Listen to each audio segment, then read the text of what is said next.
En primer lugar tenemos como diseño de investigación cualitativa lo que es la etnografía, la cual va a iniciar como una tradición antropológica y según Peralta 2009 va a ser, digamos, referencia a un tipo de investigación que se va a centrar en lo que es estudiar, entender, describir y analizar aspectos como las ideas, creencias, prácticas y demás conocimientos que puedan estar presentes en el contexto cultural de una comunidad. Es decir, que este método va a poner al investigador en un contacto directo con la población para asimismo poder comprender dicha realidad en la que se vive en la comunidad, pero sin ser, digamos, alguien intrusivo. Y según Neily Cortés 2018, esto quiere decir que es algo de carácter holístico, es naturalista, se va a apoyar, digamos, en estrategias inductivas, va a ser reflexivo y en donde se van a evitar realizar juicios de valor por parte del investigador. En estos casos también, según Peralta 2009, el etnógrafo va a trabajar en la cotidianidad de la comunidad por un periodo de tiempo, digamos, algo extenso para poder recoger todos esos aportes o información que le puedan dar como una idea de los temas que se están investigando. Para este tipo de diseño de investigación es importante que la persona a cargo primero muestre que esté dispuesta a relacionarse con la comunidad, saber en qué momentos, en qué espacios puede observar, con quién puede hablar y asimismo tener como una idea estructurada de qué información es la que se requiere para el estudio y cómo pues también debe documentarse. Para esto también es importante que el etnógrafo haga parte de las actividades de la comunidad de forma, digamos, muy natural, muy tranquila y espontánea para evitar que las personas cambien como sus actitudes y comportamientos frente a él. Y para realizar una etnografía es necesario tener una estructura, un conocimiento previo antes de poder involucrarse con una comunidad. Es decir, que en un primer momento se debe tener como esa claridad sobre el planteamiento del problema de investigación, también sobre los conceptos relacionados al mismo, pero también debe ser consciente de que en cualquier momento, en medio de lo que es esa experiencia práctica, puedan surgir cambios respecto a dichos planteamientos. Debe de haberse, digamos, seleccionado un campo de estudio y seguido a esto pues viene lo que es el desarrollo del problema de investigación, lo cual generalmente se genera, digamos, en el trabajo de campo, ya que es ahí donde en verdad se puede empezar como a comprender a una comunidad. Después está la toma de muestras o lo que es la recolección de datos, y lo cual pues en estos casos no se realiza de una forma, digamos, planificada, pero sí existen criterios que deben ser como tenidos en cuenta para saber que la muestra, digamos, está adecuada según lo que se está investigando. En esta fase también existen 3 dimensiones, que son el tiempo, son las personas y el contexto, dando paso al desarrollo, digamos, de la descripción etnográfica y a la interpretación o teorización por parte del investigador. Algunos de los métodos que se pueden utilizar en las etnografías son la observación participante, están las entrevistas, el escribir la información, las grabaciones electrónicas, para que así pues el investigador sea capaz de realizar las interpretaciones y las conclusiones necesarias.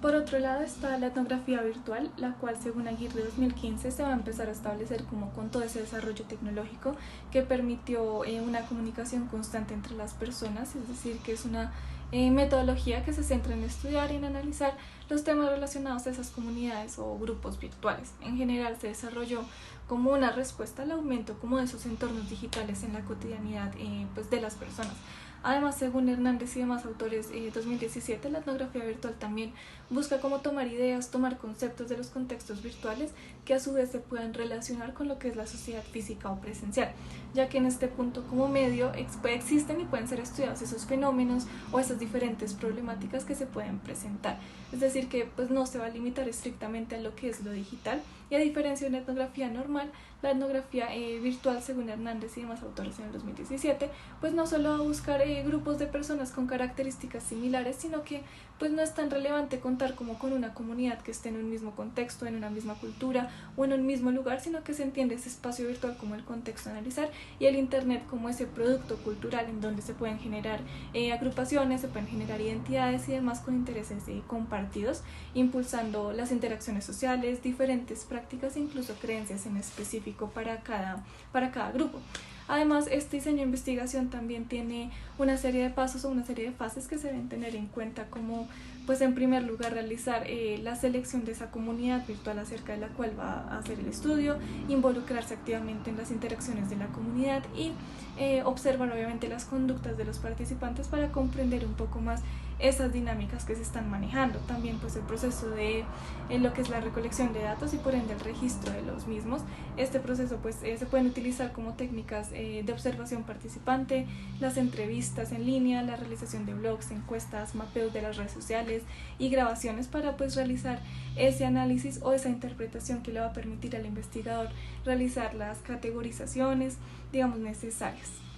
Bueno, como un tercer tipo de diseño de investigación está lo que es la teoría fundamentada, que según Salgado 2007 se basa en el interaccionismo simbólico. Fue un diseño desarrollado por Gleiser y Strauss en 1967 y que además se va a entender como un diseño sistemático y emergente en el cual la característica principal es que la teoría que se vaya a desarrollar en la investigación depende, digamos, en un primer momento de esos datos que se obtengan en el proceso de recolección de los mismos, es decir, que va a ser todo ese proceso de investigación, de recolección de datos y de análisis el que da paso a la base de una teoría que va a ayudar a entender la problemática o el fenómeno que se está estudiando. En otras palabras, este diseño de investigación se utiliza sobre todo cuando no hay, digamos, unas teorías suficientes para explicar el tema del cual se está estudiando y por ende se tiene que ir como más allá de los estudios o marcos teóricos previos y así poder generar una nueva forma de entendimiento. Además, según Monge 2011, se entiende la teoría fundamentada como un método que trabaja en forma, digamos, algo contraria a lo tradicional, ya que pues no se va a comenzar la investigación con una hipótesis, sino que la primera fase o el primer paso va a ser esa recolección de datos y el análisis, en donde se deben tener en cuenta los puntos claves, los conceptos, patrones y demás cosas que se hallan para ir así formando ya sea categorías, clasificaciones que permitan crear esa nueva teoría. Generalmente la recolección de datos se puede realizar por medio de entrevistas, de la observación también participante, de la revisión documental y se analizan los datos por medios de diferentes tipos de codificación, de comparación y de teorización. Como un cuarto diseño de investigación está la investigación-acción, la cual según Neil y Cortés 2018 se caracteriza por ser un estudio en donde el investigador se va a ver involucrado, va a intervenir, va a participar en conjunto con un grupo social con el fin de generar cambios en la realidad. Este tipo de diseños generalmente va a empezar gracias a lo que es la motivación de las personas afectadas por esa problemática, digamos en específico, y en donde se empieza a participar para encontrar ya sean las causas del fenómeno o poder generar soluciones por medio de resultados confiables. En este caso, pues no va a ser una investigación de carácter neutral, ya que como pues mencionaba antes, el objetivo final es poder afrontar dicha problemática por medio de la participación y con los recursos con los que cuenta la sociedad afectada. Otras características es que son estudios en donde están como muy presentes esos conceptos de transformación y de mejora de la realidad social y a la hora de afrontar los problemas se va a hacer desde una perspectiva práctica y además es necesario que en todo el proceso se evidencie esa participación activa de las personas involucradas. Por otro lado, Calle 2023 también menciona que este diseño rompe un poco también con eso tradicional, ya que no va a existir esa diferenciación entre el investigador y el objeto estudiado, ya que todos los instrumentos, todas esas técnicas de recolección de datos se van a aplicar también al que sería en este caso el investigador y que además pues este diseño cuenta con 4 fases, las cuales son la planificación, la acción, la observación y por último está la reflexión. Es decir, que se va a iniciar con una idea general de la situación, se va a identificar lo que es el problema en específico y se va a generar como un diagnóstico, una hipótesis o una acción a seguir, la cual se va a llevar a cabo de manera controlada pero en tiempo real para poder identificar como esas limitaciones que se tienen y qué es lo que está produciendo pues esa mejora. Se observan también los resultados, se observan las consecuencias que genera dicha acción y por ende se realiza la reflexión, en donde se van a especificar cómo se van a analizar los datos, qué acciones generaron un cambio, cuáles no, y de este modo generar esa conclusión como más específica y de pronto alguna teoría al respecto. Por último, algunas técnicas de recolección de datos que se pueden utilizar aquí son la observación, el registro de observaciones, los diarios de campos, entrevistas y grupos de discusión. Por otro lado tenemos los estudios de caso que según Nelly Cortés 2018 se caracterizan por ser digamos un diseño de investigación que estudia de manera intensiva, de manera sistemática un caso en específico, como puede ser una persona, puede ser un proceso, un evento, una organización, grupos sociales y demás a lo largo del tiempo, para así poder entender mucho mejor esa realidad. Es decir, que se van a analizar todos esos factores que influyen ya sea en la creación, en el mantenimiento o en los cambios relacionados al fenómeno escogido.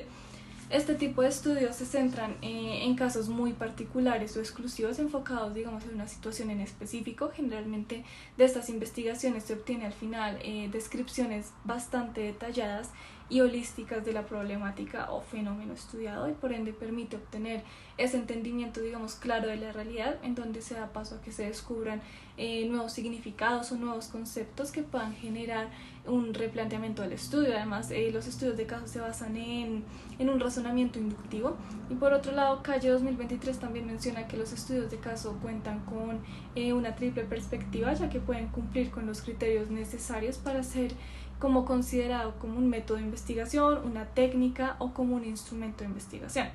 De igual forma, este diseño cuenta con unos pasos, es decir, que se inicia definiendo los objetivos del estudio, realizando la revisión de la literatura para poder realizar ahí sí la selección del fenómeno a investigar. Se va a formular el caso y después se va a realizar la recolección de datos, su análisis, su interpretación y por ende la redacción del informe. En cuanto a las técnicas o métodos que se utilizan en los estudios de casos, y según Monge 2011, están las observaciones, las historias de vida, los cuestionarios, las entrevistas, autobiografías, diarios e informes, los cuales pues se analizan usando métodos ya sean de codificación, de matrices comparativas o modelos teóricos, y además pues se puede ver una categorización de los estudios de caso, ya que se dividen en descriptivos, interpretativos y evaluativos.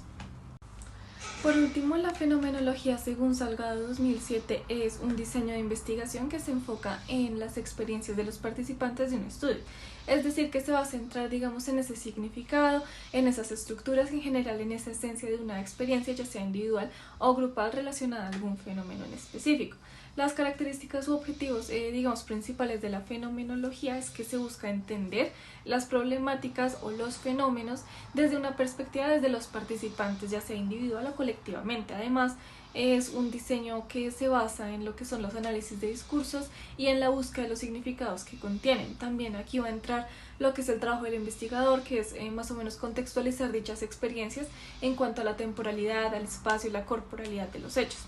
Estos tipos de investigación no se van a basar en esas construcciones teóricas o en los saberes, sino más como en esas experiencias. Y además, por parte del investigador, se deben dejar de lado esas concepciones, digamos, personales por un momento, para poder entender mucho mejor los puntos de vista de las demás personas o grupos sociales. Aquí también hay un especial interés en los conceptos de experiencia y conciencia. El foco de atención está en los significados subjetivos de las personas en cuanto a la experiencia, y además las acciones relacionadas a este diseño de investigación se relacionan con la intuición, el análisis, las descripciones, lo que es la observación, la exploración de la conciencia y la interpretación de los significados.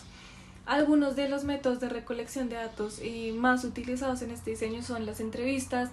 grupos de enfoque, recolección de documentos y también las historias de vida. Por otro lado, la fenomenología tiene como ciertas etapas. La primera de ellas es la descriptiva, en donde se va a realizar esa elección de la aplicación de la técnica que más convenga según el fenómeno estudiado, y también, digamos, esa elaboración de la descripción protocolar.